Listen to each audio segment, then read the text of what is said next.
constante compromiso en pos de la calidad para el sostenimiento de este proceso de calidad.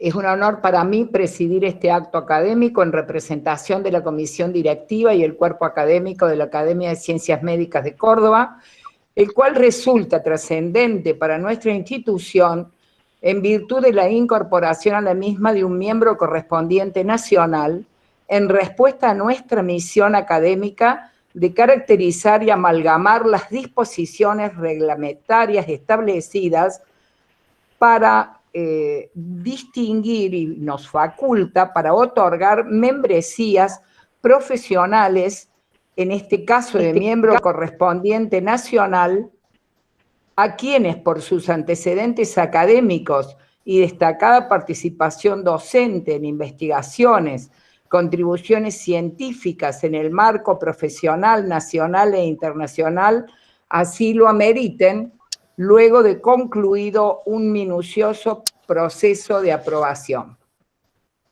Con esta convicción recibimos hoy al doctor Jorge Neira, destacado profesional, doctor en medicina de la Universidad de Buenos Aires, especialista en terapia intensiva, director de la Fundación Trauma, a quien le es otorgada la mencionada membresía que fuera propuesta por el académico Cayetano Galetti, miembro de la sección clínica coordinada por el doctor Zenón Faelo, con la anuencia de la sección de cirugía bajo la coordinación del doctor Octavio Gil. El doctor Neira corolará el acto de su incorporación con el dictado de la conferencia titulada La enfermedad trauma, su impacto en el paciente y su familia y en la salud de la población, estrategias para su prevención y control. Doctor Neira, bienvenido al seno de nuestra Academia de Ciencias Médicas de Córdoba, institución que le otorga esta membresía en reconocimiento a su vasta y relevante trayectoria, la cual demuestra acabadamente su constante compromiso y laboriosidad para promover el desarrollo científico, especialmente direccionado a la asistencia y gestión de excelencia en áreas críticas y de emergencias. Antes de introducir al doctor Cayetano Galetti, quien será responsable de su presentación curricular, me recordar que nuestra academia cuenta con otro miembro correspondiente nacional, académico de número de la Academia Nacional de Medicina, destacado profesional, premio CONEX brillante, el doctor Vicente Gutiérrez Maxwell, también miembro del Consejo de la Fundación Trauma, miembro del Consejo de Administración de esta entidad sin fines de lucro que fue declarada de interés por la Cámara de Diputados de la provincia de Buenos Aires. Nuestro renovado reconocimiento, doctor Gutiérrez Maxwell, gracias por su presencia. El tema a desarrollar tiene como objetivo relevante reconocer el trauma como enfermedad, representativo además del interés conjunto del desarrollo de estrategias fundamentalmente en materia de prevención e intervención que involucra el desarrollo de compromiso en estas condiciones de trauma, de procesos vitales derivados de variadas etiologías por exposición del cuerpo humano a distintos niveles de energía que pueden resultar en alteraciones de la tolerancia mecánica fisiológica y contribuyen a un deterioro orgánico consecuente. Seguramente, de la mano del doctor Neira, profundizaremos estos conceptos generales con su exposición y nos ayudará a internalizar la importancia de realizar un cambio en el paradigma de considerar la lesión aguda, trauma, como enfermedad biopsicosocial, tercera causa de muerte en todos los grupos de edad, especialmente en jóvenes, y con ello contribuir desde un nivel académico con esta alianza global aprobada en abril del 2019 por la Inter-Academic Partnership for Health, que comprende un creciente número de academias de medicina en diferentes ciencias, en ingeniería, entre otras, y que cuenta con el acuerdo de diferentes organizaciones gubernamentales y no gubernamentales para reducir los factores de riesgo, desarrollar estrategias colaborativas y establecer acuerdos entre países en un marco global tendiente a mejorar el sistema de trauma, promover la capacitación específica curricular en las diferentes disciplinas, incentivar la investigación y, como señalábamos, desarrollar estrategias de prevención en el entorno específico.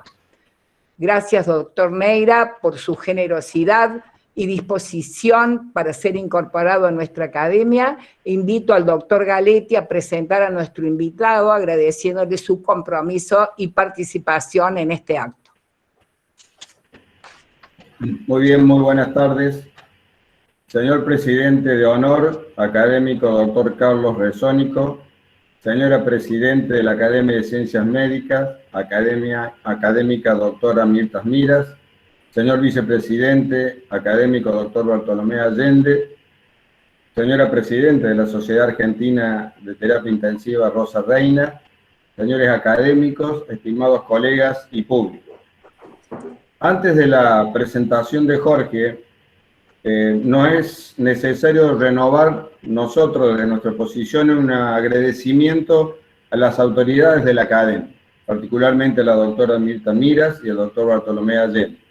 El año pasado, hace pocos meses, se reconoció la medicina crítica, otorgándole un sitial que honrosamente ocupamos y esperamos responsablemente representar.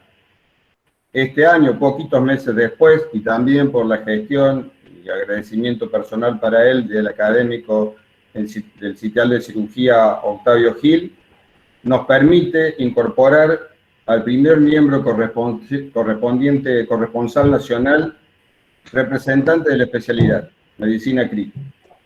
Hoy entonces es un motivo de gran regocijo en medio de estos días realmente aciagos, presentar para la incorporación como miembro correspondiente nacional de la Academia de Ciencias Médicas de Córdoba a un maestro y amigo, el doctor Jorge Neira.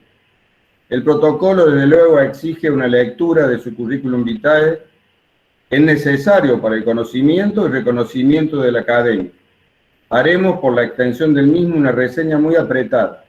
Después nos permitiremos una pequeña biografía que es necesaria para el conocimiento y reconocimiento de la persona de Jorge Neira, para un breve comentario final sobre una apreciación de la conferencia. Jorge Neira es doctor graduado con diploma de honor de la Universidad de Buenos Aires, especialista en medicina intensiva, fellow certificado por la American College of Critical Care Medicine y por la American Association for Surgery of Trauma. Es miembro de número de la Academia Nacional de Medicina, presidente del Consejo de Certificación Profesional en dicha institución y representante de la misma en el Comité Ejecutivo de la Interacademy Partnership for Health, y académico correspondiente de la Real Academia de Medicina y Cirugía de Murcia. Es miembro fundador y presidente de la Fundación Trauma. Jorge Neira comenzó su tarea asistencial, docente y de investigación en el campo de la medicina crítica y de los cuidados críticos en el Hospital General de Agudos Juan Fernández de la Ciudad de Buenos Aires. Se desempeñó como jefe de terapia intensiva en el Hospital Dalmacio Vélez Sarsfield, fue adscrito a la dirección del Hospital Cosme Ajerich, jefe de cuidado intensivo en el Sanatorio Otamendi Miroli y en el Sanatorio de la Trinidad de Palermo, y como consultor de la Unidad de Cuidados Intensivos en el Hospital Naval Pedro Mayo y en el Sanatorio Mitre. Fue miembro fundador y presidente de la Sociedad Argentina de Medicina y Cirugía del Trauma, presidente de la Sociedad Argentina de Terapia Intensiva y de la Sociedad Panamericana de Trauma, y fue designado mentor por la Sociedad Argentina de Medicina. Se desempeñó como director de emergencia y como director general adjunto del SANE de la Ciudad de Buenos Aires. Ha recibido, y voy a hacer una síntesis, importantes reconocimientos tales como personalidad destacada en el ámbito de las ciencias médicas, declarada por la Legislatura de Buenos Aires, médico del año, premio presidente de la Sociedad Argentina de Terapia, reconocimiento institucional de la Sociedad Panamericana de Trauma, maestro de la medicina, premio Cohen del 2013, diploma al mérito en la categoría Salud Pública, entre otros. Por su formación profesional, antecedentes laborales, múltiples publicaciones y aportes científicos y prestigio académico, Jorge Neyra es reconocido a nivel nacional e internacional como referente en la atención y gestión de áreas críticas y emergencias, y muy particularmente en la enfermedad trauma. Ahora no es imprescindible hacer una sinopsis de la biografía de Jorge, en tanto esta expresa a la persona en su todo.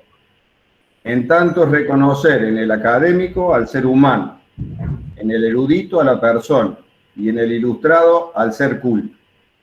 Obviamente, no está exenta, afortunadamente para nosotros, de subjetividad. Así entendida, les queremos presentar ahora a la persona de Jorge Neyra. Conocí a Jorge en el año 1997, cuando él era presidente de la Sociedad Argentina de Terapia Intensiva y nosotros subsecretarios.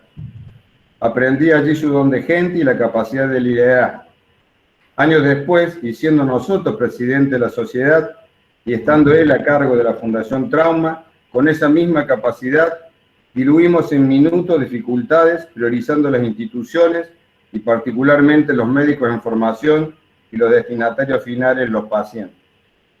Jorge es un gran lector, lo comentaba recién tras de cámara, antes de comenzar, que tiene un taller de lectura. Amante de Borges y en especial de la literatura inglesa.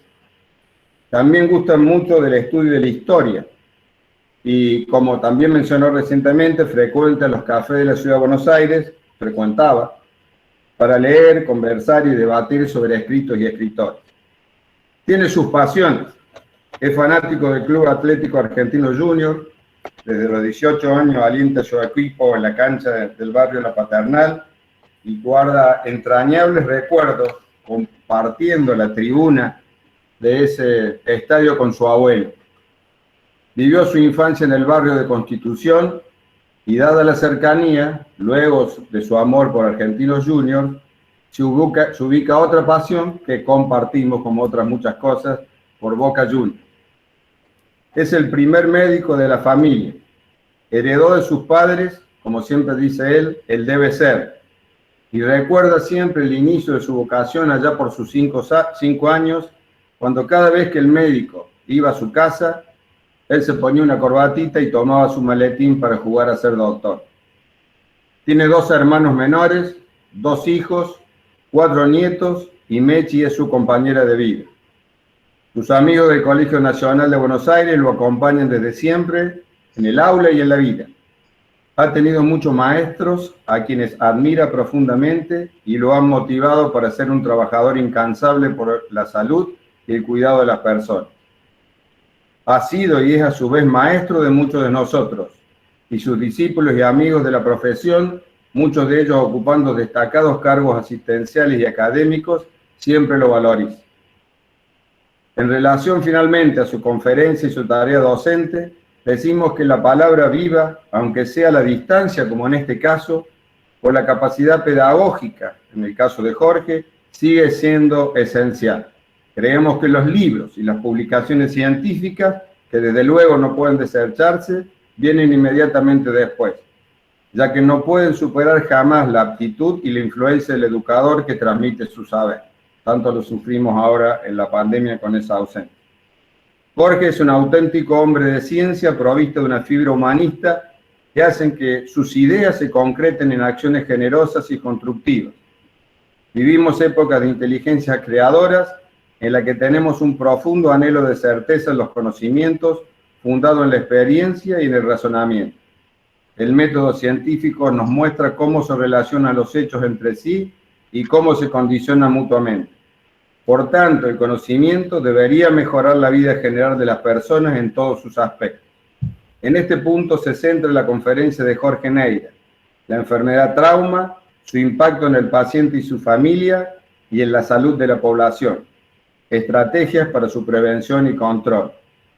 Que, como el mismo Jorge expresara, el motivo de la conferencia es compartir estos aspectos y consensuar actividades conjuntas hacia la implementación de un sistema de trauma en la Argentina, con la participación integrada de las instituciones interesadas para que el trauma deje de ser la enfermedad negada de la sociedad moderna. Jorge, como diría Borges, Uno no es por lo que ha escrito, sino por lo que ha leído. En este caso agregaría por lo que hemos escuchado. De manera que gustosamente, querido Jorge, escuchamos tu conferencia. Bueno, muchas gracias, Cayetano. Señor presidente de honor de la Academia de Ciencias Médicas de Córdoba, doctor Carlos Rezónico, señora académica Mirta Mirás, presidente de la Academia, señor vicepresidente académico Bartolomé Allende, señor académico Cayetano Galetti, señoras y señores académicos presentes, auditorio. Estoy realmente muy emocionado en este momento porque, como le venía diciendo, digamos, en reiteradas oportunidades a la doctora Mirás y al doctor Bartolomé Allende y a Cayetano, es una designación que me honra particularmente, y así lo siento.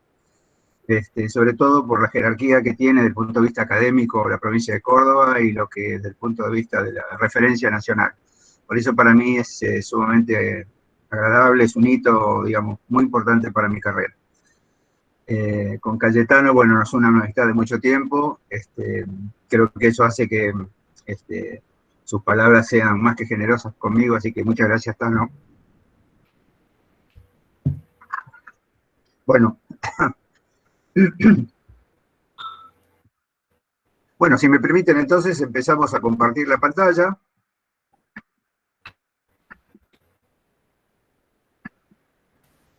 Si es que puedo.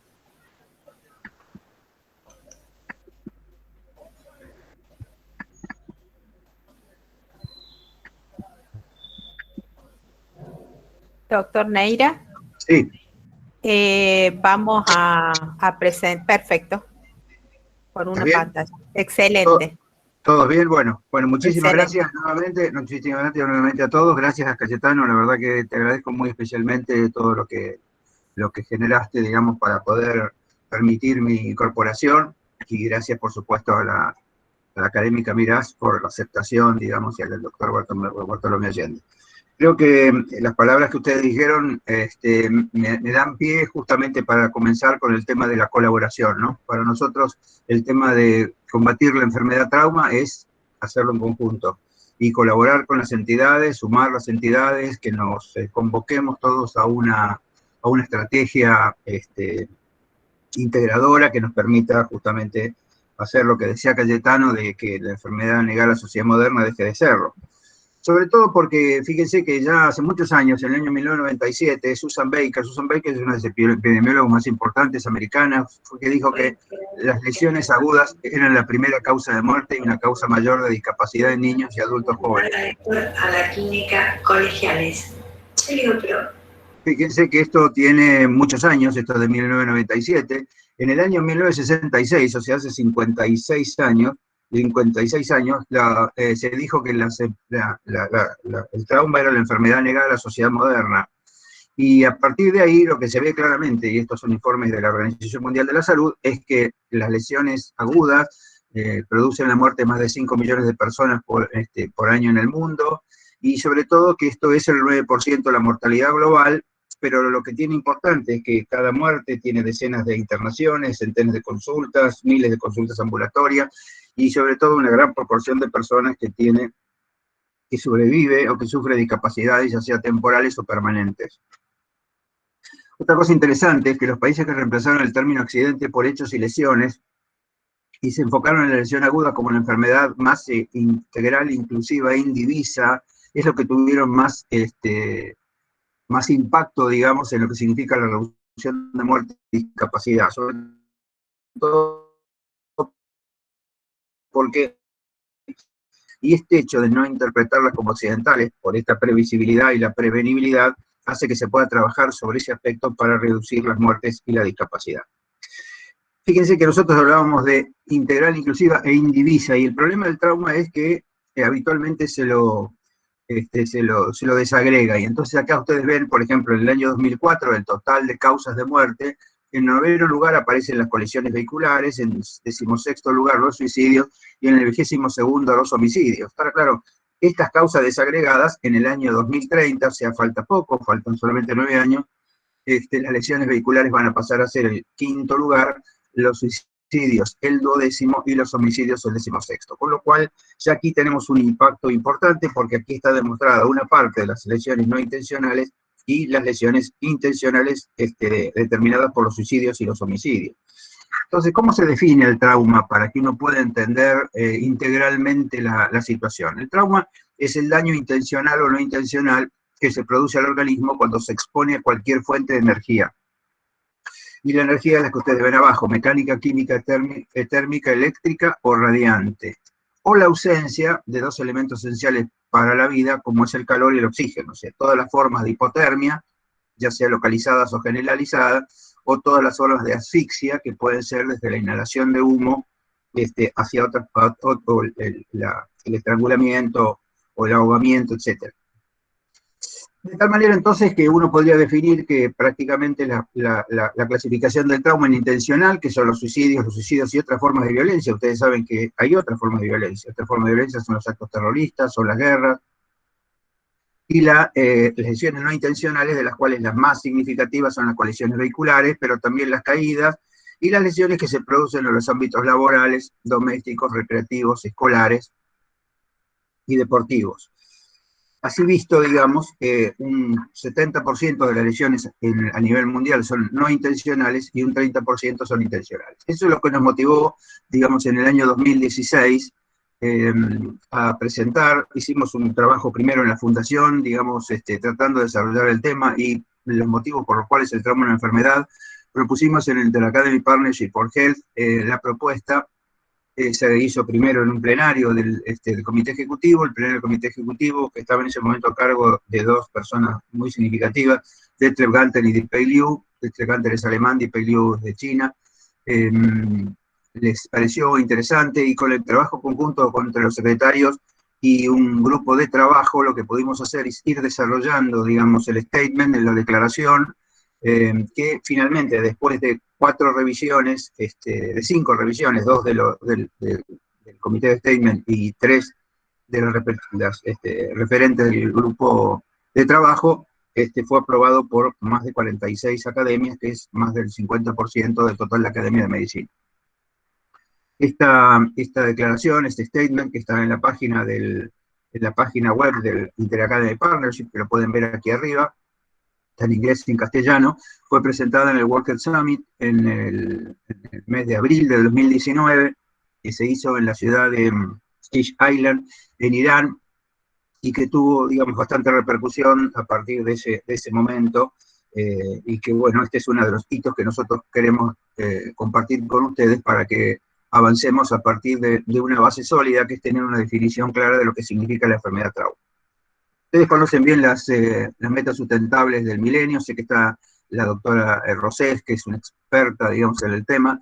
Bueno, estas son las metas sustentables del milenio de la Organización Mundial de la Salud y de Naciones Unidas, sobre todo lo que tiene que ver con la salud y con los objetivos vinculados con la salud, y podríamos tomar 4 grandes aspectos. Uno es las colisiones vehiculares, otro es el tema de la violencia.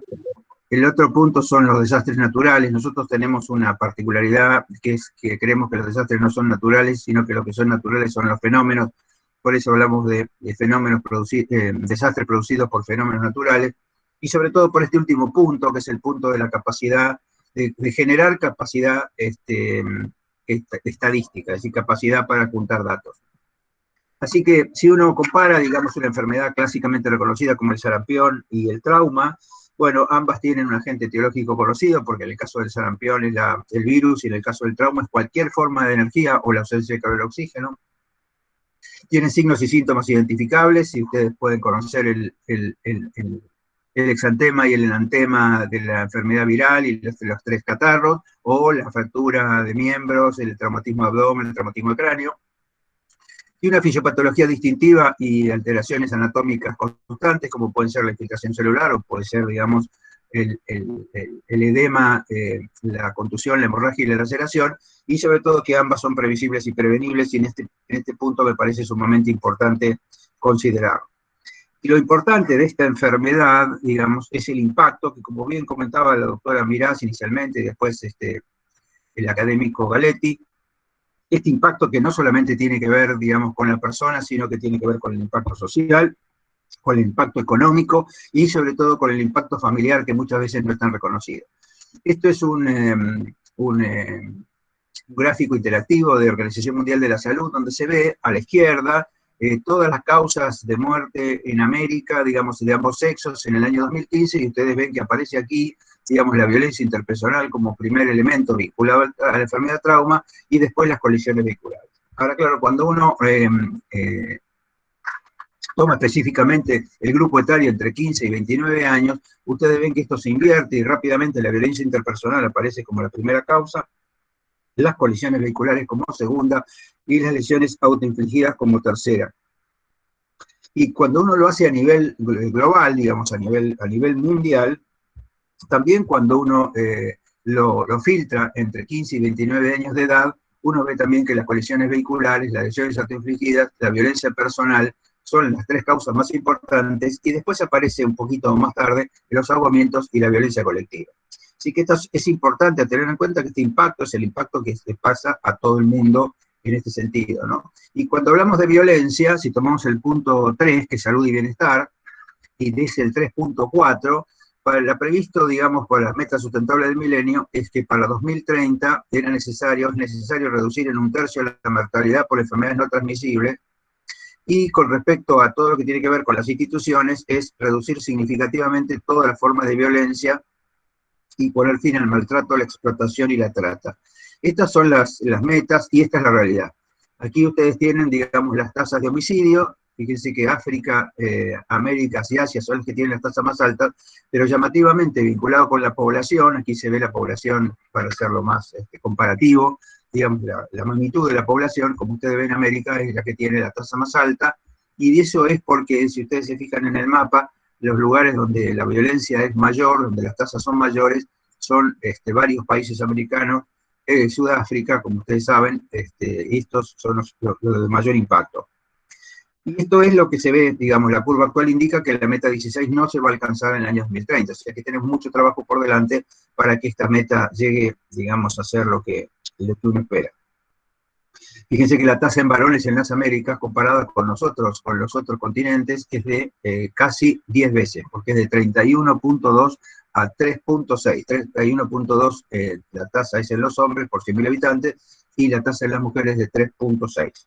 Y aquí ustedes pueden discriminar cuáles son los lugares que tienen la mayor incidencia de tasas, donde las tasas son más altas.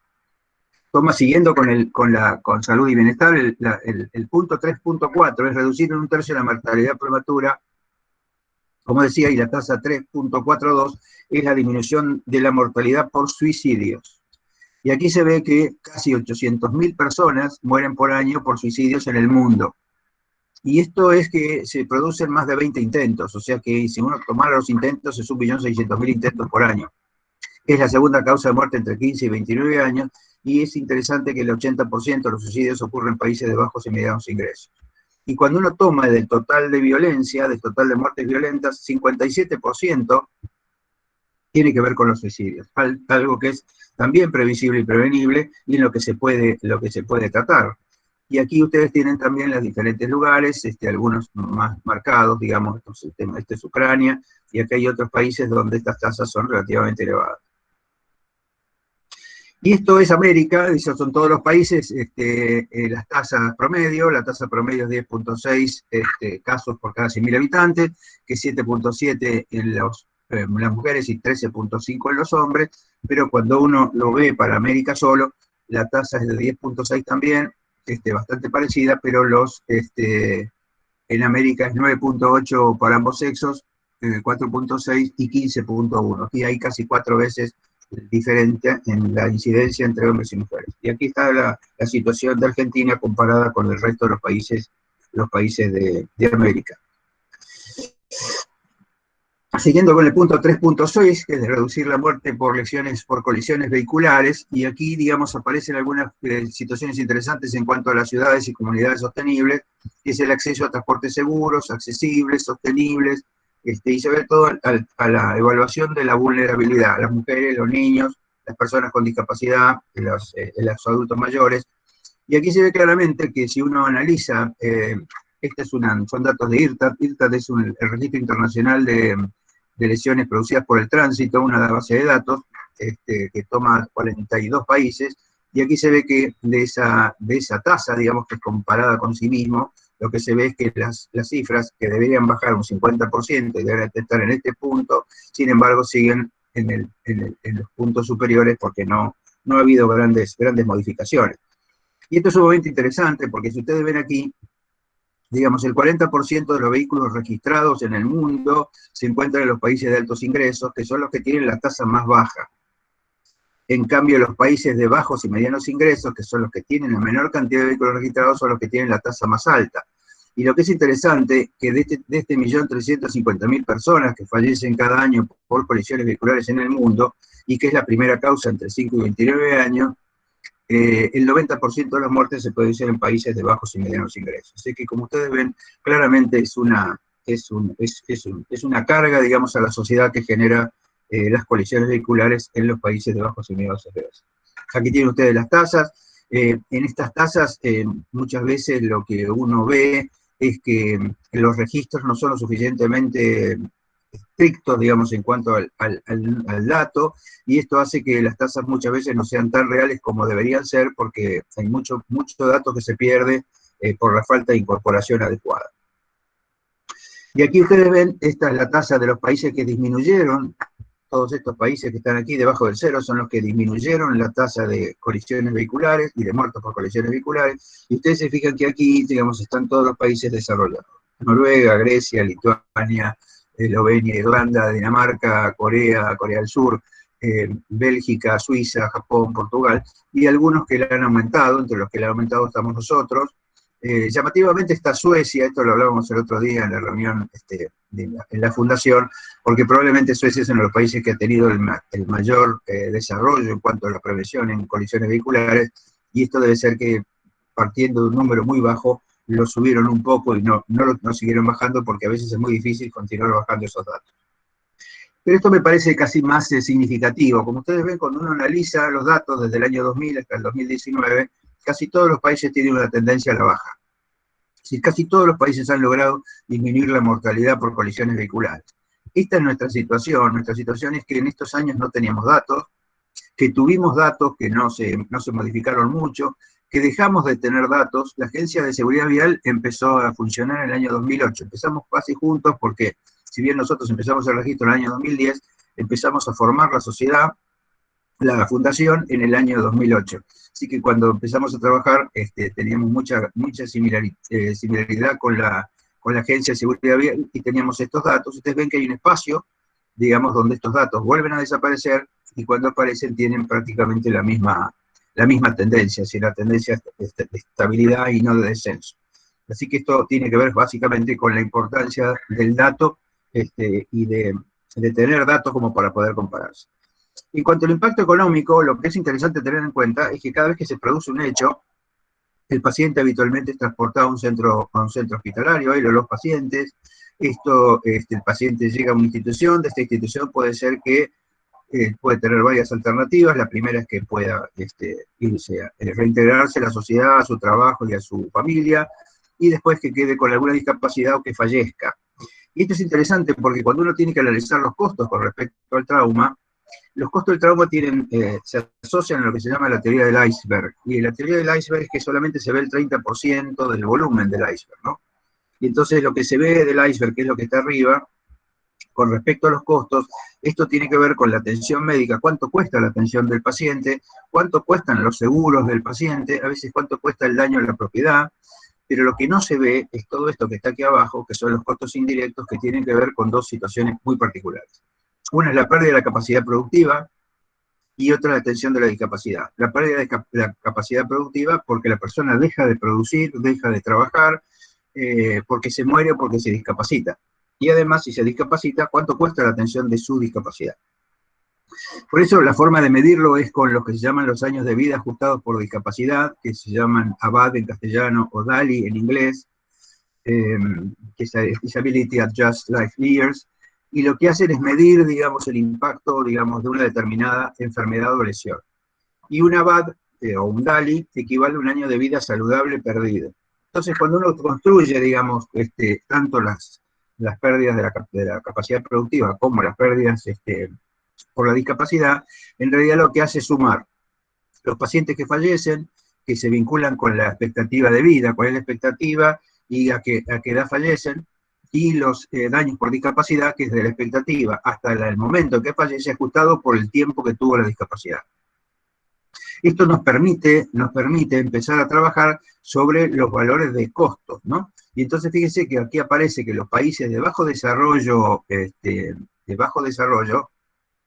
sea, los que tienen, en realidad HDI es el High Development Index, o sea que es los países que tienen este índice bajo, el índice de 0 a 1, los que están más cerca del 0, digamos, son los países que tienen este costo, pero que aumenta el costo a medida que aumenta el desarrollo de cada uno de los países. Y esto tiene que ver básicamente con los salarios. El salario promedio de los países desarrollados es más alto que el salario promedio de los países no desarrollados. Si ustedes multiplican, digamos, tanto los años de vida que se pierden como los años que se pierden por discapacidad, eso tiene un costo mayor en los países de altos ingresos. Por eso, fíjense que 24 de los 25 países con la mayor cantidad de años perdidos debidos a lesiones de tránsito son países de bajos ingresos. Pero los que tienen mayores pérdidas económicas son los países de altos ingresos. Y aquí tienen, ustedes lo pueden hacer, estos datos se pueden calcular de acuerdo a un PBI por cápita o 2 PBI por cápita, y ustedes ven claramente cómo, si es por 2 PBI por cápita, los costos son muchísimo mayores. Y lo que significa el impacto, digamos, de los años de vida y de discapacidad perdidos son más importantes. Sobre todo porque hay una cosa casi inversa a tener en cuenta. Las colisiones vehiculares cuestan en promedio 3% del PBI en todo el mundo. Pero si ustedes ven dónde está el mayor impacto, es 2% en los países de altos ingresos y 5% en los de bajos ingresos. Y esto claramente tiene que ver que los países de bajos ingresos, que son los que más mortalidad tienen, que son los que más discapacidad tienen, son a su vez los que les impacta más en el Producto Interno Bruto, porque no tienen formas de disminuir ni las muertes ni las discapacidades. Fíjense, para tomar un dato grosero, esto es de Estados Unidos, digamos del año 2016, el trauma fatal y no fatal tuvo un costo económico anual de aproximadamente 670.000 millones de dólares en costos médicos directos y pérdida de productividad, directos y algunos indirectos. Y en caso de las colisiones vehiculares, el costo fue de 160.000 millones de dólares. Son datos sumamente fehacientes de lo que significa el impacto económico. Pero hay algo que no se puede medir tan fácilmente, que es el impacto familiar, ¿no? Y es interesante porque cuando uno analiza el impacto familiar, se pueden dar como dos situaciones. O se lesionan los padres o se lesionan los hijos. Y esto tiene que ver con la mortalidad, con la morbilidad, con las secuelas emocionales, con los problemas a largo plazo. Pero lo que es interesante es que cuando el hijo se lesiona, pierde como su identidad habitual. Está distinto, se siente limitado, no puede ser lo mismo que hacía antes, se siente físicamente diferente, y esto genera una cantidad de cosas que necesita, digamos, el apoyo familiar.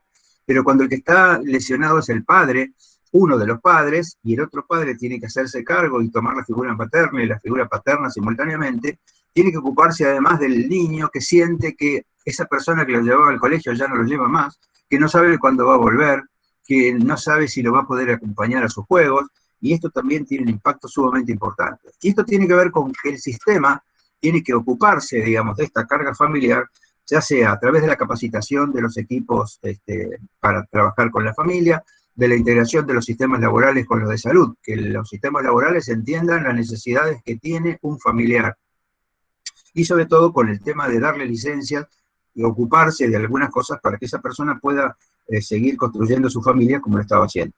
Y en esto hay mucho para trabajar, con la capacitación a los padres, con la elaboración del duelo, con un abordaje que tiene que ser casi precoz, desde que está en la fase crítica de la enfermedad, cuando el paciente está en cuidados intensivos, que uno puede empezar a trabajar con el espacio familiar, que tiene que ser individualizado y dirigido a través de la tecnología. Hoy la tecnología tiene muchas herramientas que permiten trabajar.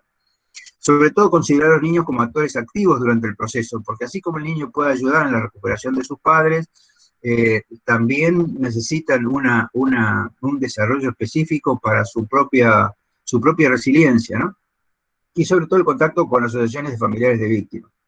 Así que como ustedes ven, hay mucha cosa para trabajar, para construir esa resiliencia familiar, que es el impacto de la rehabilitación, el replantear nuevas actividades, las adaptaciones de diferentes aspectos de la vida diaria, aprender a reconocer el estrés, en fin, un largo trabajo para hacer una vez que la familia se impacta de esta manera.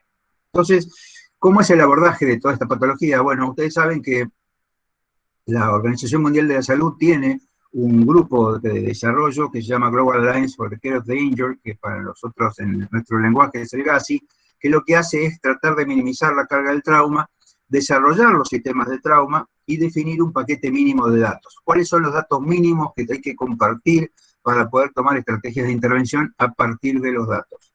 Y esto es, bueno, a través de una plataforma que, una vez que defina, digamos, qué significa la enfermedad trauma y cuáles son los objetivos sustentables, uno puede avanzar, sumado a que el quinto pilar, digamos, del Plan Mundial para el Decenio, que fue 2011-2020, era crear sistemas de atención prehospitalaria y hospitalaria y evaluar la calidad de atención mediante la aplicación de buenas prácticas. O sea, lo que nosotros tenemos que hacer es asegurar la trazabilidad desde el lugar del hecho, el sistema prehospitalario, el hospital de internación y la rehabilitación precoz. Todo esto que es lo que se llama prevención terciaria, que es que una vez que se produce el hecho, la persona puede reinsertarse a su familia, a su sociedad y a su trabajo con la menor secuela posible. Y este es el objetivo más importante que tenemos que ir pensando. Por eso, gracias a la Fundación Pérez Compán, que nos dio el espaldarazo y que nos dio el apoyo y que nos dio todo el espacio que necesitamos como para desarrollar la fundación, es que en el año 2008 comenzamos a definir el tema de hacer la fundación, que empezó a trabajar oficialmente en el año 2010, y que empezó a relevar datos. La fundación, como bien decía la doctora Mirás, es una fundación sin fines de lucro que se dedica a colaborar con el hospital público para la mejora de la calidad de atención y del paciente traumatizado, y para su prevención, y está formada por profesionales de salud, que somos pocos, como bien decía la doctora Mirás, el académico Vicente Gutiérrez, a quien le tengo un especial afecto y un enorme agradecimiento, aceptó trabajar con nosotros desde hace muchos años y es el secretario de la fundación. Por supuesto que su apoyo es sumamente importante, y hay algunos otros profesionales, hay 2 o 3 profesionales más que son profesionales de la salud, entre ellos el director ejecutivo, que es Ezequiel Monteverde, cientistas sociales, sociólogos, politólogos y economistas, científicos de datos y comunicadores, porque esta tarea, digamos, necesita esta multidisciplina para llevarse adelante. Una de las cosas que quiero decir es que hay gente joven, que la verdad que es un placer trabajar con ellos, que son sumamente comprometidos con lo que hacen, que tienen un liderazgo importante a través de Laura Bosque, que es la directora ejecutiva, y que hacen un trabajo admirable. ¿Cuál es el objetivo nuestro? El objetivo es reducir el número de víctimas de trauma, primero proveyendo la información. La información es el dato. ¿Para qué el dato? Para identificar la forma de prevención. Y para esto, además, es para mejorar la calidad de atención, a través del dato. Nosotros tenemos un programa de calidad, que es calidad basada en el dato. Uno tiene el dato antes, tiene el dato después, y uno dice, esto tiene que subir, tiene que bajar. Ya les voy a mostrar algunas características de eso. ¿En qué se basa el programa? Tiene 4 pilares. El primero es el registro de trauma en hospitales y sistemas prehospitalarios, datos. Después, el programa de capacitación del equipo de salud, los programas de mejora de la calidad, como les decía, y un programa de categorización de centro de trauma que surge, digamos, de un consenso que hicimos en la Academia Nacional de Medicina en el año 2010, con 19 sociedades científicas, para ponernos de acuerdo cuáles tenían que ser las características de cada uno de los centros que recibían pacientes traumatizados. Por supuesto que las recomendaciones que tomamos fueron las conocidas, el TRACS, que es el registro del American College of Surgeons, se llama TRACS porque es el Trauma Registry del American College of Surgeons, la Organización Mundial de la Salud, el Global Alliance y las metas sustentables del milenio. Esto sería básicamente cómo se implementa el programa, y fíjense que los colores tienen que ver con las reciprocidades, ¿no? El registro de trauma está hecho en base a los datos del paciente. El registro de capacitación en base a los datos del equipo de salud. El registro de categorización en base a la evaluación institucional, y los reportes que nosotros damos a partir del registro de trauma, los reportes espontáneos, que son 27, sirven justamente para los programas de mejora de la calidad. O sea que a partir de la historia clínica, con una historia clínica de trauma que nosotros desarrollamos primero en papel, para incorporar los datos al registro de trauma y los reportes automáticos que salen a medida que los pacientes se van cargando. Nuestro registro tiene un diccionario, y el diccionario es compatible con el del American College of Surgeons. Tener un diccionario significa que ustedes definen cuáles son las pautas, aquí están todas, si ustedes quieren después lo comentamos, pero son las pautas reconocidas internacionalmente. Esto permite que nuestro registro se pueda comparar con el registro alemán, o con el registro canadiense, o con el registro americano. ¿Por qué? Porque compartimos los códigos de comparación. Y la otra cosa importante que es multidioma, es multisistema operativo, y sobre todo está hecho de acuerdo con la Ley de Protección de Datos Personales, la Vías Data, para no tener dificultades, porque todos los pacientes que ingresan al registro, inmediatamente cuando ingresan, quedan encriptados y uno no sabe cuál es el nombre del paciente que está incorporando. Estos son la cantidad de hechos que tenemos hasta ahora, son 62.610 hechos en 10 años, son 20 hospitales, 20 instituciones, aquí tienen ustedes los de la provincia de Buenos Aires y los de la capital federal, la ciudad de Buenos Aires, el hospital Fernández, el hospital Ricardo Gutiérrez y el hospital Santoyani. Y aquí tienen ustedes los datos generales. Datos generales significa que la edad promedio son 22 años, que la mayoría de los pacientes tienen lesiones leves. Esto es porque tenemos dos hospitales pediátricos, el Ludovica y el Gutiérrez, y en los hospitales pediátricos las caídas son más frecuentes y habitualmente son caídas más leves que el resto, pero ustedes fíjense cómo la mortalidad, que es esta línea oscura que ven aquí, va subiendo y el punto de inflexión está aquí en la severidad en ISS de 20, que es una lesión moderada severa. Así que aquí tienen ustedes la curva de mortalidad que se puede sacar a través de los datos. Interesante, porque esto si uno lo analiza por edad, la curva es más o menos parecida, y el punto de corte de mortalidad, de mayor inflexión de la mortalidad, es 55 años. Y es interesante porque hace muchos años, cuando nosotros empezamos a trabajar en el tema, los primeros trabajos del MTOS, que es el antecedente del registro de trauma del American College, que se llamaba Major Trauma Outcome Study, el punto de corte que tenían era 55 años. Y yo siempre me pregunté por qué eran 55 años. Bueno, porque el punto de corte estadístico les daban 55 años. Y cuando nosotros empezamos a trabajar en esto y empezamos a tener datos, cuando los datos eran relevantes como para poder sacar estadísticas significativas, también nos dio 55 años. Así que fíjense la comparabilidad que uno tiene a pesar del paso del tiempo. Aquí se ve, por ejemplo, si nosotros queremos saber cuáles son las causas del trauma en nuestros hospitales, en nuestro grupo de hospitales, es que el transporte es responsable de 1/3, o sea, 1 de cada 3 personas que se traumatiza tiene que ver con el transporte, 1 de cada 5 tiene que ver con una caída, y 1 de cada 6 tiene que ver con la violencia. Ahora, dentro de ese 1 cada 3 que tiene que ver con el transporte, la mitad son motociclistas, de los cuales el 70% no tiene casco. Un 19% tiene que ver con el conductor del automóvil, un 13% son peatones. Te dice, bueno, la verdad que la tasa de peatones es baja, sí, pero la mortalidad es la más alta, porque fíjense que tiene 11% de letalidad. Y los ciclistas, que es el resto de los porcentajes. Y aquí claramente se ve que los motociclistas sin casco tienen mayor probabilidad de lesiones graves y de muerte. Y otra cosa que surge de los datos, que también es para nosotros importante, es que uno puede empezar a sacar datos económicos de costo directo, no de costo indirecto, pero sí económicos. Y esto tiene que ver con 22% se internaron en cuidados intensivos, 51% en cirugía, 53% requirieron tomografía computada, 3 días de internación es la mediana, y estos procedimientos todos están tabulados, y uno puede hacer un cálculo de costos directos con facilidad a partir de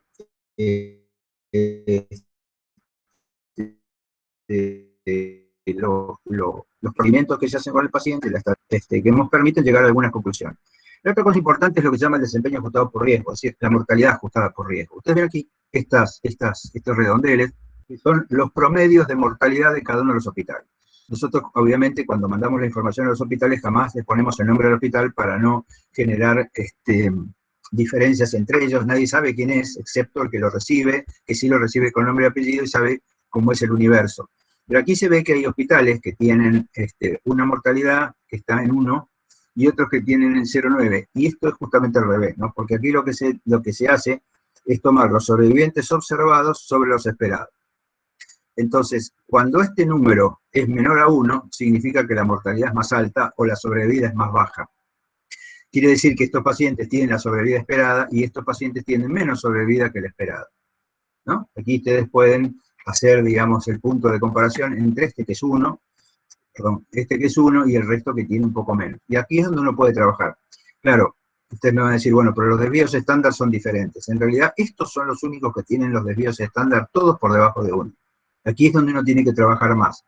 Estos otros están por debajo, digamos, de lo esperado, pero tienen un desvío estándar que por momentos los coloca en una situación un poco mejor. O sea que si uno tuviera que empezar a trabajar, esta es la primera prioridad, la de la izquierda, y después esta sería la segunda, y esta es la tercera.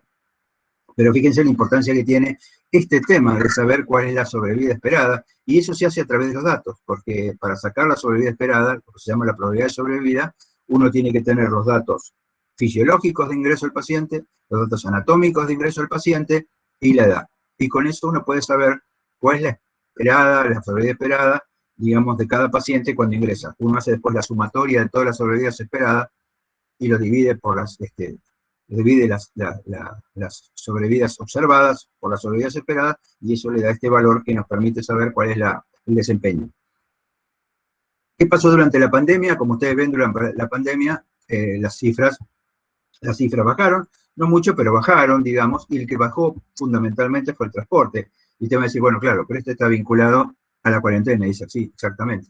Fíjense que el transporte disminuyó 64%, las caídas disminuyeron 39%, la violencia 38% y las autorizaciones 35%. Esto no coincide con todas las publicaciones, porque hay publicaciones americanas, por ejemplo, donde si bien el transporte cayó exactamente como nos pasó a nosotros, y las caídas también cayeron, la violencia y las autolesiones no todas bajaron, y el tema de las adicciones y esas situaciones asociadas a la violencia no solo no bajaron, sino que son aumentaron.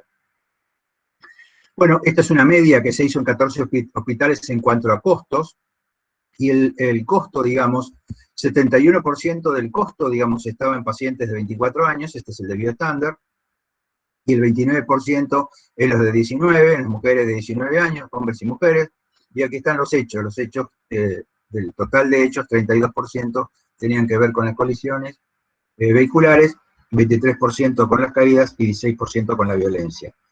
Y de la misma forma uno puede sacar, digamos, de los hechos que tienen que ver con el transporte, uno puede sacar 15% de los años de vida perdidos, o sea, pacientes que fallecieron y perdieron estos años. Fíjense que perdieron 23.964 años, y de la discapacidad, digamos, perdieron 139.561 años. Por eso es que por cada año de vida perdido por la muerte por trauma se pierden 8.5 años por discapacidad. Esto es sumamente importante. Estas son las cosas que hacen que uno tenga que trabajar en la prevención para que estos costos no se generen y los pacientes sobrevivan con la menor discapacidad posible. Pero este es el punto por el cual la inversión que uno tiene que hacer es justamente para evitar este costo.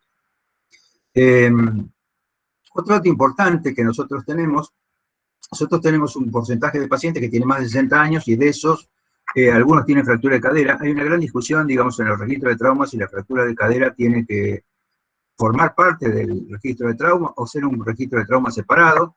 Bueno, en ese sentido nosotros estamos trabajando en un registro de fractura de cadera en Fundación. Está en este momento en etapa de diseño del registro, pero que está prácticamente para salir en un plazo bastante cercano, y ustedes van a ver que la causa de la caída en la fractura de cadera en el adulto mayor es 86%, es la caída, 3% peatón, 2% ciclista, las comorbilidades habituales, los procedimientos diagnósticos, los procedimientos terapéuticos, las complicaciones, que son úlceras de presión, neumonía asociada a ventilación, y el perfil epidemiológico, que es de 2:1 entre mujeres y hombres.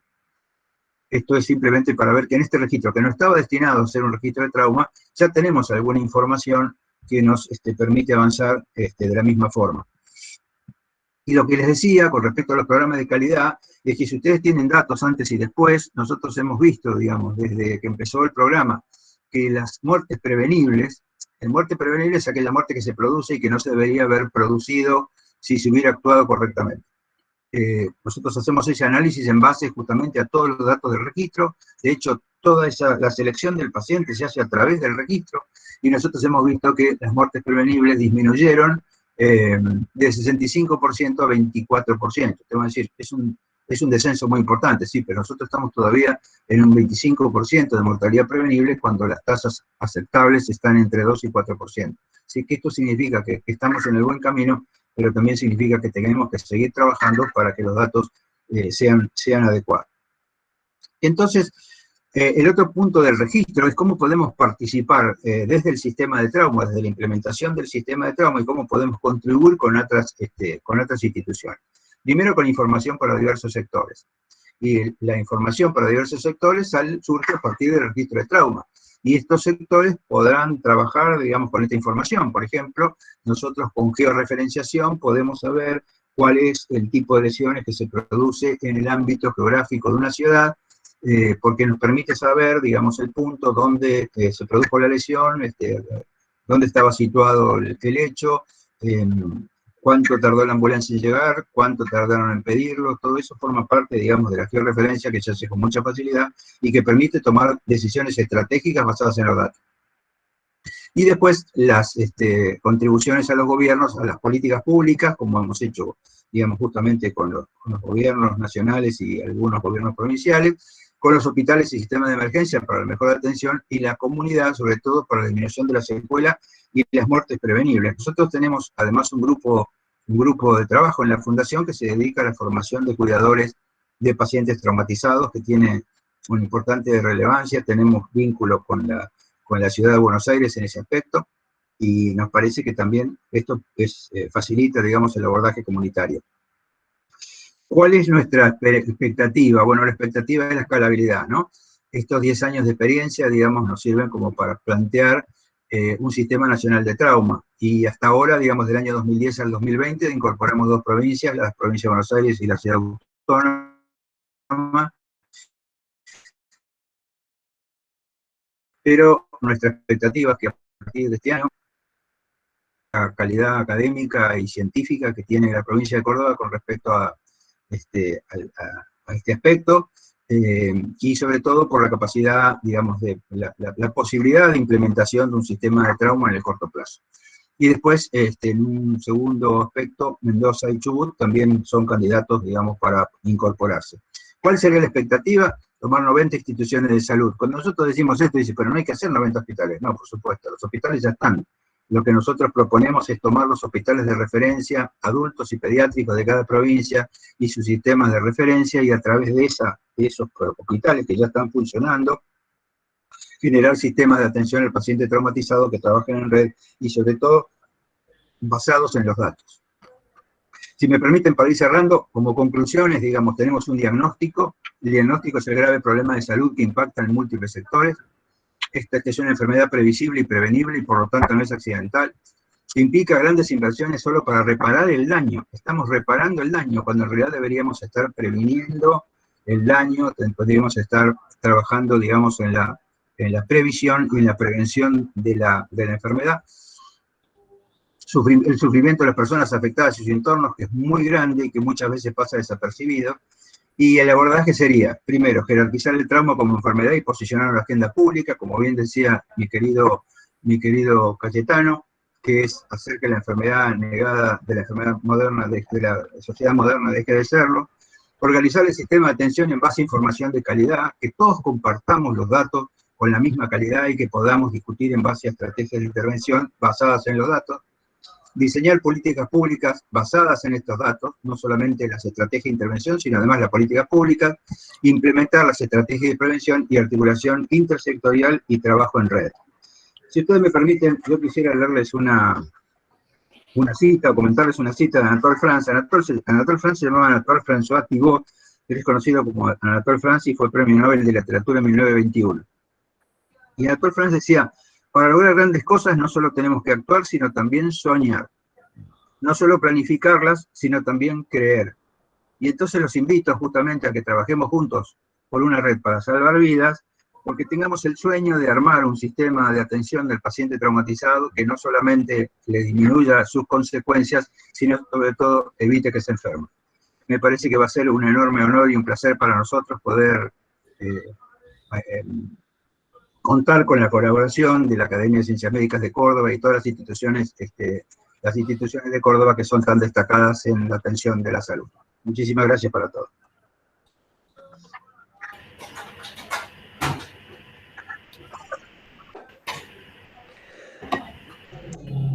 Gracias, doctor Neira, por su excelente presentación. Doctor Galetti, si usted gusta coordinar, digamos, las preguntas, podemos hacerlo conjuntamente. Como guste, doctora, yo tengo algunas que he anotado mientras esperamos la recepción de otras. Y para aprovechar el tiempo, le preguntaría a Jorge, en base a su experiencia, que sin duda incluye éxitos y frustraciones, y desde luego alentado por los sueños, como vos decís, pero ¿pensás que un proyecto de atención integral del trauma es factible en Argentina? Y sumado a eso, por tu gran experiencia y contacto con expertos internacionales, ¿cuál crees que sería el orden de prioridades para organizar a nivel regional y nacional la atención del trauma de manera racional? Bueno, muchas gracias, Cayetano. Sí, si vos me decís si yo pienso, sí, la verdad que yo creo que se puede. Me parece que hace muchos años, cuando hablamos con el ministro de Salud de la provincia de Buenos Aires, me decía, mira, si se pudo hacer en la provincia de Buenos Aires, se puede hacer en cualquier lugar del mundo, decía, ¿no? Y en realidad me parece que lo primero que uno tiene que hacer es definir cuál es su necesidad, definir cuáles son los hospitales de referencia, comenzar a trabajar con los hospitales de referencia, empezar a trabajar sobre todo en el desarrollo de los registros, y me parece que de esa forma uno empieza siempre de menos a más. Si uno pretende que de pronto empezar a trabajar con 10 hospitales, habitualmente nosotros proponemos empezar con un hospital de adultos, el hospital de referencia de la ciudad más importante, el hospital pediátrico de ese lugar, porque los datos son diferentes en la población de menos de 16 y de más de 16, y a partir de esos dos hospitales, junto con el sistema prehospitalario, ahí desarrollar el primer núcleo, y a partir de ahí decir, bueno, ¿qué otra necesidad tiene la provincia para esto, digamos? ¿Qué otra ciudad es referente como para que uno tenga que hacer el mismo desarrollo? Esto, por ejemplo, claramente en Mendoza, digamos, está la ciudad de Mendoza y está en la ciudad que está en el sur, que tienen diferentes aproximaciones. Y entonces uno tiene que empezar a definir eso. En la medida que uno empiece a tener primero estos dos hospitales de referencia, que son los hospitales que ya digamos ahora de nivel 2, es muy difícil tener un hospital de nivel 1 en la categorización que nosotros tenemos, porque hay que tener cirugía cardiovascular y resonancia en las 24 horas, pero muchos de los hospitales pueden ser muy buenos hospitales 2, y después habrá que definir dónde hay que poner un hospital 1. Así que en realidad estos centros que están definidos en el consenso de la CICATED, que es el que hicimos en la academia, nos permiten, digamos, hacer una aproximación progresiva, digamos. ¿Qué quiere decir esto? Que vos empezás de menos a más, ¿no? Doctor Allende. Primero de todo, no sé si tengo sonido. Sí, doctor. Sí, doctor. Lo quiero felicitar por la presentación, por los estudios, por el trabajo realizado y por las experiencias recogidas. A mí lo que me llama la atención es que todo este estudio que ustedes hacen, los hacen en hospitales públicos. ¿Nunca han pensado incluir hospitales privados o de prepaga, grandes centros, para ver la diferencia en la atención entre un hospital público y un hospital privado? Doctor Bartolomé, le agradezco muchísimo la pregunta, porque me parece que es sumamente importante. Sí, lo hemos pensado muchas veces, nos parece que donde la necesidad es mayor es en el hospital público, pero si hay algunos hospitales que tengan, digamos, interés desde el punto de vista privado, con un volumen, nosotros podríamos trabajar sin ningún inconveniente. De hecho, estuvimos hablando, digamos, con algunas RT, que tienen algunos hospitales que tienen la recepción de pacientes traumatizados, también como para empezar a incorporar datos. De cualquier manera, me parece que sería una buena posibilidad, digamos. Yo creo que no está destinado solamente al hospital público, sino que hemos trabajado en el hospital público porque es el hospital que más necesidades tiene habitualmente, ¿no? Sobre todo, más necesidades tiene de implementación. Pero sí, lo que usted dice, tranquilamente se puede hacer un centro y pacientes traumatizados. En nuestra ciudad, la mayoría de los pacientes traumatizados llegan siempre al hospital público. y llega en forma secundaria al hospital privado. Y eso es lo que hace que nosotros trabajemos muchas veces en el hospital público, porque es el que primero recibe. Que es ahí donde el paciente fallece, porque es donde el impacto más importante en la mortalidad se da justamente en las primeras horas. Pero me parece que podríamos tomar, sí, claro, algunos centros de referencia para más adelante. Yo creo que es una alternativa absolutamente posible. Doctor Neira, quisiera preguntar, perdón. No. Doctor Allende. No, por favor, doctor, continúe. Doctor Neira, usted conoce en Buenos Aires que hay centros hospitalarios, como lo del nombre, que no se tendría que dar. Usted dice que no hay que dar nombre, pero hay un centro de traumatología que lo dirigía el doctor Ottolenghi. Usted sabe cuál es. Sí, claro, cómo no, hospital italiano. Sí. Bueno, y lo que voy es, estoy seguro que la calidad de la atención y la cantidad de la atención del trauma es excelente. O sea que puede ser un centro como de referencia para comparar. Sí, a mí me parece que lo que usted dice es cierto. Son distintas poblaciones, ¿no? En realidad lo que llega al hospital italiano tiene alguna diferencia con lo que llega al hospital público, pero todo es cuestión de trabajar. Nosotros hemos hablado muchas veces con la gente del hospital italiano. De hecho, nuestro registro de fractura de cadera está pensado no solo para el hospital público, sino para el hospital privado, porque aquí hay otra diferencia, y si usted me permite, y la diferencia es que en el hospital privado habitualmente el acceso a la prótesis es mucho mayor, mucho más rápido que en el hospital público. Y justamente como nosotros hicimos un consenso en la academia sobre fractura de cadera y a partir de ahí surge la idea del registro, es que ahí la participación pública y privada tiene que ser la misma. En el ámbito del trauma, por ahora, digamos, la mayor necesidad la tiene el sector público, pero como usted dice, uno puede incorporar al sector privado tranquilamente. Digamos, no hay ninguna incompatibilidad. Y hay una cosa, Jorge, que me parece que es vital, que es evitar la dispersión de esfuerzo y recursos económicos. En la ciudad de Córdoba tenemos el ejemplo de la excelencia del hospital de urgencia, que toma la mayoría de los incidentes violentos en la ciudad, y después muchas veces transferido a corto plazo, pero no recibimos necesariamente o siempre la información que se registró correctamente en el hospital. Por ejemplo, se vuelve a hacer un escanta completo. Entonces se dispersan esfuerzos y gastos seguramente innecesarios. Y una estructura y una adecuación de recursos limitaría mucho los gastos innecesarios, ¿no?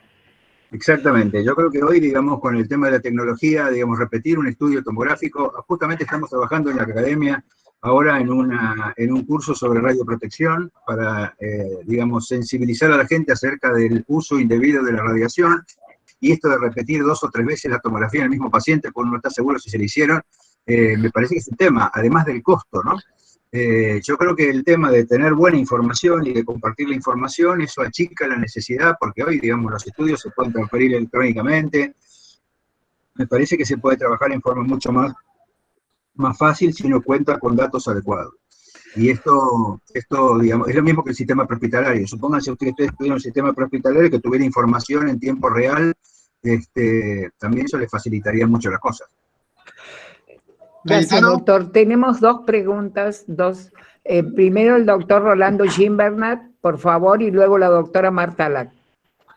Bueno, antes que nada, por supuesto, saludar al gallego, al amigo de 45 años, aunque han pasado solo 45 años, y felicitarlo, por supuesto, una vez más, pero preguntarle si ustedes han visto algún impacto del sistema RT, de la creación del RT, del sistema RT, sobre las consecuencias y el fenómeno trauma, si la organización y la creación de un recurso como el de las RT cambió algo la situación del trauma en la Argentina.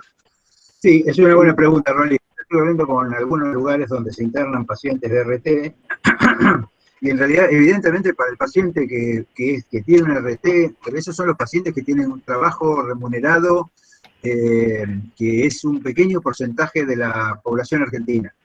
Y eso es bueno, digamos, pero le llega a poca gente. Yo creo que, y además también esos pacientes con RT pasan primero por el hospital público. O sea que muchos pacientes son derivados desde el hospital público a su lugar, después a su lugar privado, a su lugar de la seguridad social, pero primero pasan por el hospital público. Por eso, cuando nosotros decidimos empezar, dijimos, bueno, empecemos organizando el hospital público, porque si el hospital público está organizado en forma de sistema, nosotros después podemos facilitar la organización con el resto de los sistemas. Me parece que es una muy buena pregunta. Yo creo que justamente una de las cosas que decíamos a la gente de la RT era empezar a compartir información. Yo te aseguro que en algunos lugares en la Ciudad de Buenos Aires, donde hay RT, se trabaja muy bien y al paciente le va muy bien, pero es un pequeño grupo de pacientes específico que tenía cobertura de trabajo y que esa cobertura de trabajo fue la que le permitió acceder. Y vos sabés que no es la situación de la mayoría de las personas. Por eso es que uno tiene que trabajar en ambos ámbitos. Es bueno para pocos, digamos. Es lo mismo que decía el doctor Bartolomé Allende. El Hospital Italiano es un excelente centro de referencia, pero también recibe pacientes de segunda oleada, digamos. No recibe el paciente de ingreso. En algunos países, por ejemplo Colombia tiene un sistema integrado donde tanto el hospital público como el hospital privado reciben pacientes traumatizados directamente de la vía pública. No es lo que pasa en nuestro país. Ustedes saben, nuestro país está bien sesgado. El hospital, por lo menos en la Ciudad de Buenos Aires, y se ponga en la ciudad de Córdoba, pasa lo mismo. El paciente que no tiene cobertura va a su hospital, al hospital público, muchas veces al más cercano. Digamos, no todas las ciudades tienen un hospital como el Hospital de Urgencia de Córdoba. Digamos, el único ejemplo parecido es el ECA, el Clemente Álvarez de Rosario, que se parece bastante al Hospital de Urgencia de Córdoba. Pero en general casi siempre van al hospital más cercano. Por eso es que en general nosotros preferimos empezar siempre con la organización del sistema público. Gracias, doctor. Doctora Lack. Está silenciada, doctora. No sé si ha lugar la pregunta que le voy a hacer, pero en vista de todos los datos que usted presentó. Primero, soy doctora de ratas, dirían mis sobrinos, porque soy investigadora. No trabajo con humanos. Pero, digamos, me da la impresión de... Eso le pasa porque está en Estados Unidos. No, Córdoba. Pero me da la impresión de que usted posee una base de datos y una infraestructura muy interesante para estudiar la pregunta que le voy a hacer. Bueno. Acá en Córdoba, y creo que en Buenos Aires también, a los 70 años nos consideran viejos, enfermos neurológicos, psiquiátricos, para sacar un carnet de conducir. Tiene que demostrar que no es un loco, un tarado, un neurótico, lo que quiera. Ustedes en su base de datos pueden llegar a tener alguna, porque usted también informó que de alguna forma influencian en las medidas que toman los gobiernos o las regulaciones o lo que fuera, para tratar de sacar un número que diga que en realidad no son los viejos los que más traumas dirigen a las salas de urgencia, y que son los jóvenes en realidad, y que los viejos podemos ser presidente de Estados Unidos, papa de la Argentina y lo que sea, pero no podemos manejar un Fiat 600. Eso es lo que querría saber. Bueno, le agradezco mucho la pregunta. En realidad, nosotros tenemos una población acotada por ahora. No se olvide que nosotros tenemos 40.000 pacientes, o sea que esos son estudios que están más vinculados con la población que con los registros de trauma. Cuando uno tiene el registro de trauma, lo que tiene que hacer es trabajar junto con los registros de la población. Así que en ese sentido, sí le podemos sacar, nosotros podemos sacar de nuestra base de datos todo lo que usted quiera de los pacientes de 60 o más años. Todo lo que usted quiera. Y esto que usted dice de los antecedentes, de las comorbilidades, de las condiciones del paciente, todo eso nosotros lo podemos sacar. ¿Qué es la ventaja cuando usted tiene un gran registro? En realidad, en Estados Unidos, por ejemplo, el Registro Nacional de Trauma, se llama el National Trauma Data Bank americano, todos los años recibe 600.000 pacientes de los distintos hospitales, recibe 1.000 pacientes de 600 hospitales en todo el país, y arma esa base de datos que ya lleva como 12 o 14 años, o sea que la cantidad de millones de pacientes es muy alta. Cuanto más población tiene, más fácil es que usted explore la base para hacerle decir a la base lo que usted necesita. para un lado y para el otro, quiero decirle, usted tiene una buena base de datos. Por eso es que nosotros proponemos justamente que el objetivo final es generar un sistema de trauma para todo el país, que es el sistema que nos va a proveer toda esa información que usted dice. Porque nosotros le podemos decir, de los 40.000 pacientes a la base de datos de trauma, de hecho es lo que hacemos, cuando ves que a nosotros nos piden de dar una charla en algún lado, nosotros revisamos la base de datos y buscamos, por ejemplo, tengo que dar una charla ahora en el EN y presentarlo en el Congreso para que vean que sale a partir del dato. Pero esto que usted dice es muy importante, usted que es una investigadora de ley, digamos, muy destacada, usted sabe que si no hay datos no hay información. Y que la información verdadera surge del dato fehaciente, del dato seguro, ¿no?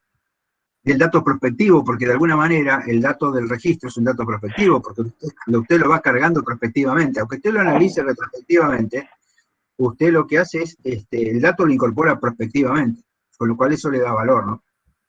Muchísimas gracias, muy interesante su conferencia, doctor, muy, muy interesante.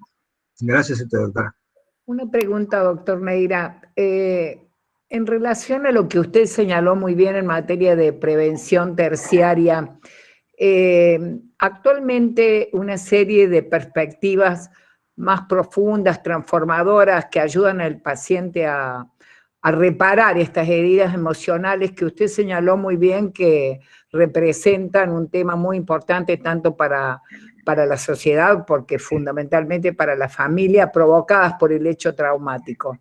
Estas técnicas actualizadas, psicológicas, ustedes promueven diferentes abordajes, digamos, en el sentido psicológico, que son un tanto diferentes de las técnicas de abordaje psicológico individual para promover una recuperación más rápida del estado emocional de los pacientes. Es muy buena la pregunta. Nosotros no nos dedicamos a eso porque nos dedicamos más que nada al análisis del dato. Pero esto es lo que yo le decía que sirve porque en los lugares donde se atienden pacientes traumatizados, uno puede darle, digamos, un abordaje diferente. El abordaje diferente es, esto es lo que te pasa, esto es lo que tenés que resolver, esto es lo que está publicado y esto es lo que sería bueno que se hiciera. A mí me parece que esta mirada sobre la familia me parece que es sumamente importante porque cuando usted tiene un traumatizado en una familia, esa familia tiene un impacto muy grande. El impacto grande tiene que ver con que si el traumatizado es el menor, o es alguno de los padres, o es alguna persona, alguien lo tiene que cuidar. Esa persona que lo cuida, por ahí tiene que dejar de trabajar porque no puede hacer otra cosa, o tiene que estar en el momento que le tiene que dar determinada cosa al hijo, al padre, a quien sea. Y esto tiene que ver también con el tema laboral.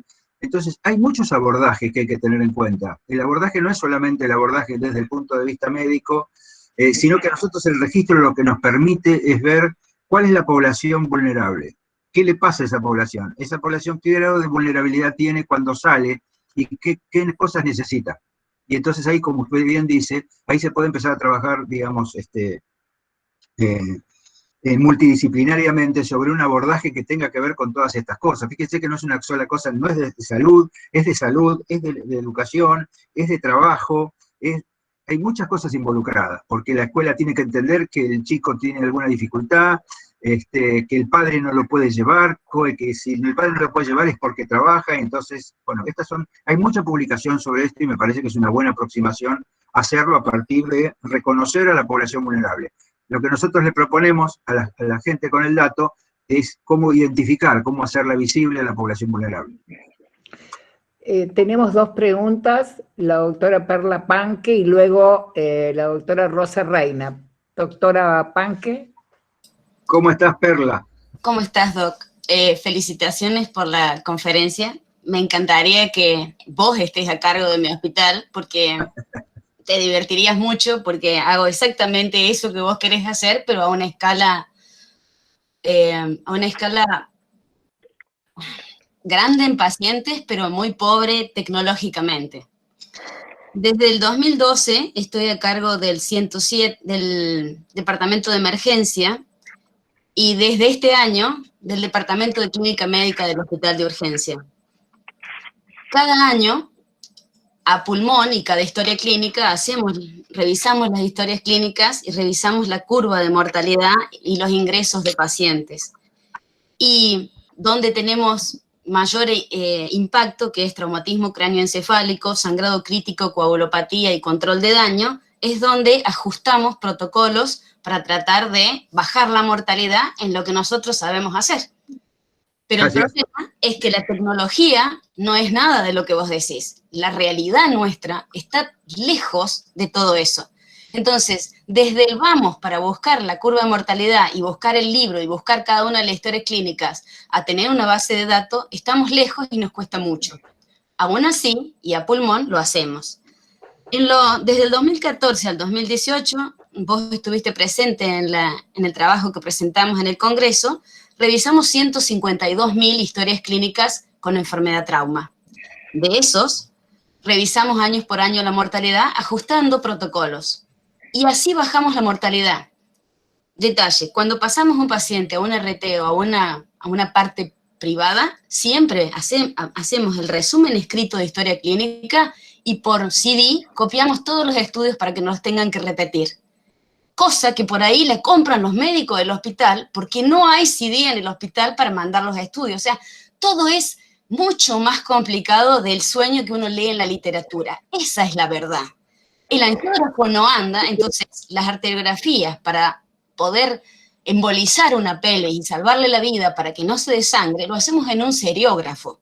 Entonces, me encanta estudiar, me encanta todo lo que ustedes dicen, pero estamos tan lejos que da vergüenza ir a decir, voy a ir a un congreso a contarles lo que hacemos. ¿Me explico? Sí, Perla, te explicas perfectamente y me parece, yo reconozco tu trabajo, yo lo conozco bien tu trabajo, sé el esfuerzo que hacen, me parece que todo es perfectible. Y cuando yo digo de menos a más es aprovechar la experiencia que ustedes tienen y ver cómo se puede incorporar esto con una base de datos prospectiva. No es nada difícil, la base de datos se llena sola. Cuando vos llenás la base de datos, a medida que vas llenando los pacientes, tenés toda la información en el mismo lugar, que no está en la computadora, sino que está en la nube, así que nunca se te va a perder. Esa información que vos llenás desde el hospital es tu información, porque vos vas a recibir información comparativa del universo, de lugares donde hacen lo mismo. A mí me parece que es una buena cosa, me encantaría que empezáramos a trabajar en conjunto, porque creo que entre la experiencia que ustedes tienen y el aporte metodológico de fundación, eso se podría facilitar rápidamente. Y lo que vos decís, a veces ni siquiera es necesario, hoy ni siquiera es necesario el CD, porque eso se puede transferir de otra forma, se puede transferir a través de otros mecanismos, de otras metodologías. Yo CD casi no uso más porque no tengo ni dónde ponerlo, y lo que te quiero decir es que hay mucha información que se puede trasladar, hay mucha interoperabilidad de registros que se puede hacer, así que yo creo que en base a la experiencia que ustedes tienen, que es mucha y yo lo sé, y un poquito de aporte lógico, cosas muy buenas. Vos misma de acceso rápido que vas a tener la información. Y quizás comunicarnos entre ustedes y la municipalidad o la provincia o algo más gubernamental para ver si nos ayudan. No te escucho, Doc. Que digo que nosotros podemos trabajar metodológicamente sin ningún inconveniente. Me parece que es algo que se puede hacer muy fácil. Lo importante es tener volumen, y cuando vos tenés volumen, los datos salen solos. Volumen y compromiso de cargar el dato, ¿no? El dato se construye, Perla, el dato no es un dato aislado, no lo tenés que cargar vos solo en el departamento de emergencia, lo tenés que cargar vos, lo tenés que cargar en cuidados intensivos, lo tenés que cargar en traumatología. Por eso nosotros tenemos, digamos, una persona que es el que carga el dato, digamos, que es un administrativo del lugar, y aparte de eso, otra persona más que trabaja, digamos, colaborando en el tema de cómo recuperar el dato. Pero es algo importantísimo que se pasa con mucha facilidad. Mirá, yo creo que cualquier hospital de la provincia de Buenos Aires tiene más problemas que el que tenés vos en Córdoba.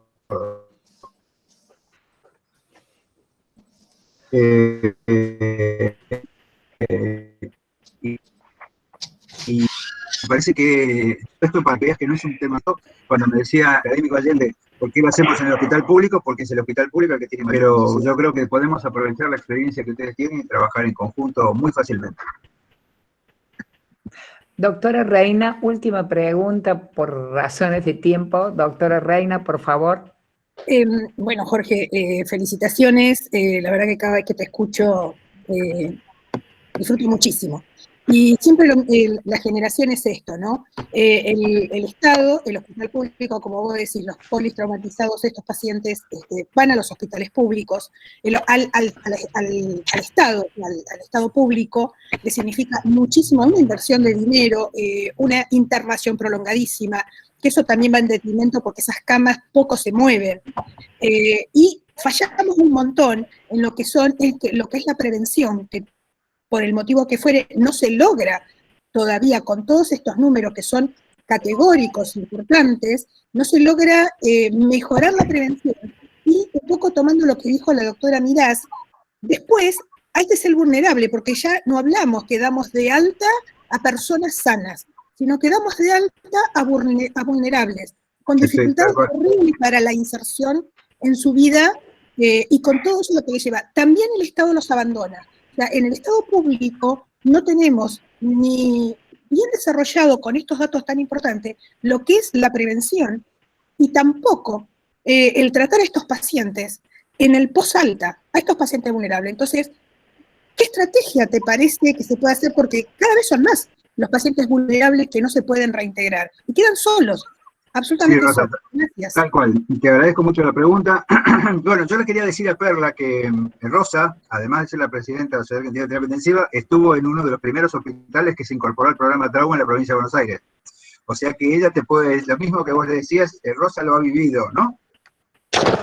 Así que si vos querés más experiencia, digamos, más cercana, la tenés acá. Rosa está trabajando en el programa hace 10 años.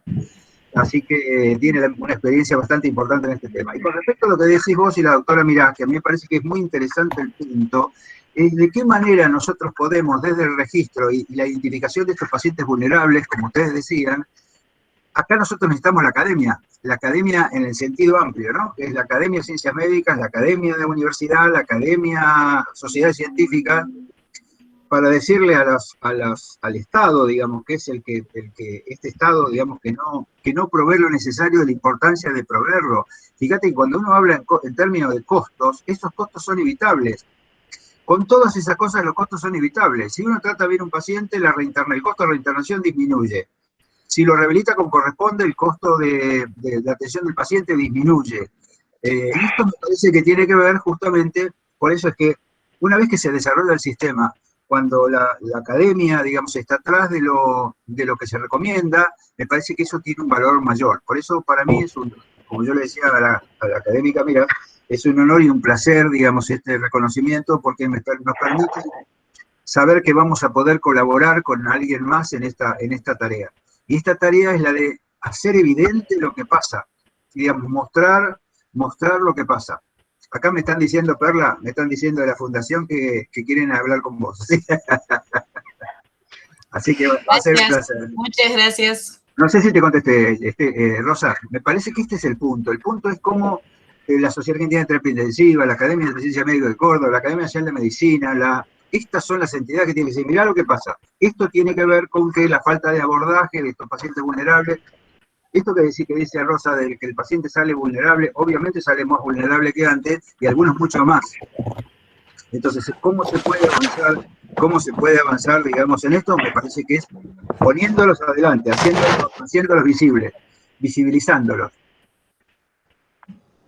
Gracias, doctor. Doctor Galetti, ¿usted quiere hacer algún comentario antes de que yo lleve a cabo el cierre? Agradecer a usted, agradecer a Jorge y, bueno, a nuestros compañeros intensivistas. Un poco había sido la invitación para intentar que este sea el puntapié inicial y gestionarlo en todo lo que podamos desde la academia. Es mi reto personal para poder integrar el trauma. Desde luego que nos quedan dudas, pero bueno, Jorge, como decía nuestro Borges, la duda es uno de los nombres de la inteligencia, así que esperemos trabajar esto con inteligencia.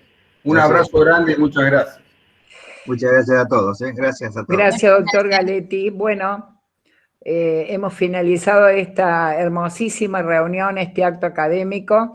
Doctor Neira, gracias por su excelente disertación y su disposición generosa para formar parte de nuestra institución, que, como yo señalaba al comienzo de la introducción, las academias no deben permanecer ajenas a la transformación avanzada en materia de comunicación, lo cual nos permite sin duda conceptualizar la importancia de no limitarnos al conocimiento puro, sino sumarnos al desafío de un discernimiento creativo, al desarrollo de espíritu críticos como el que usted ha cultivado y nos ha mostrado a través de esta hermosa presentación que hizo el doctor Galetti de su trayectoria.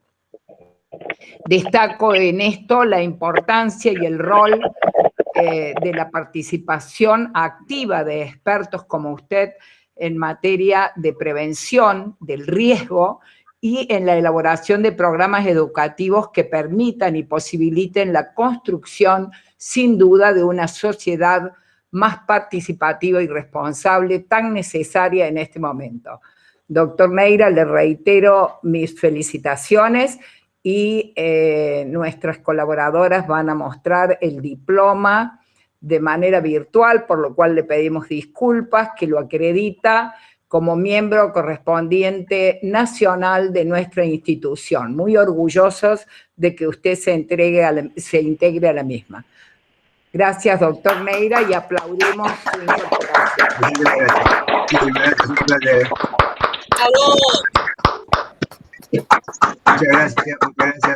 Muchas gracias. Enorme gracias, enorme agradecimiento. Usted sabe que si usted me permite, académica Mirás, le iba a hacer un comentario.